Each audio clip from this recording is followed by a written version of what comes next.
Bienvenue dans vos conseils du libraire.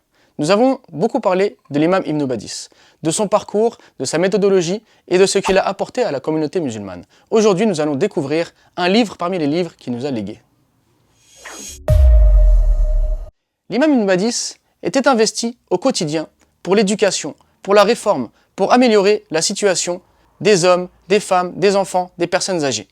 Et pour cela, il passait tout son temps, que ce soit dans les cours qu'il donnait à la mosquée, que ce soit les visites qu'il allait faire aux différentes personnes qui vivaient autour de lui. Mais il a également écrit. Et parmi les livres qu'il a écrits, il nous a légué un livre qui s'intitule « Les croyances islamiques ». L'imam Ibn Badis a beaucoup œuvré, mais peu écrit, car il était occupé non pas dans l'écriture, mais dans l'action.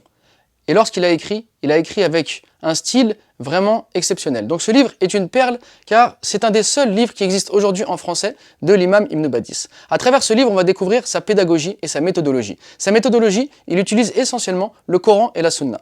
Sa pédagogie, il s'adresse à tout le monde. Il donne un livre qui peut être utile pour le savant et qui peut être magnifique pour celui qui débute dans l'apprentissage et de la connaissance de la religion. À travers ce livre, on voit le soin qu'il prend pour les gens, pour leur montrer le bon chemin, pour leur montrer la guider. Et l'imam Ibn Badis avait compris que la réforme passe par la croyance, passe par le fait de purifier le dogme. Et c'est pourquoi il insistait en particulier sur le tawhid et sur la croyance correcte.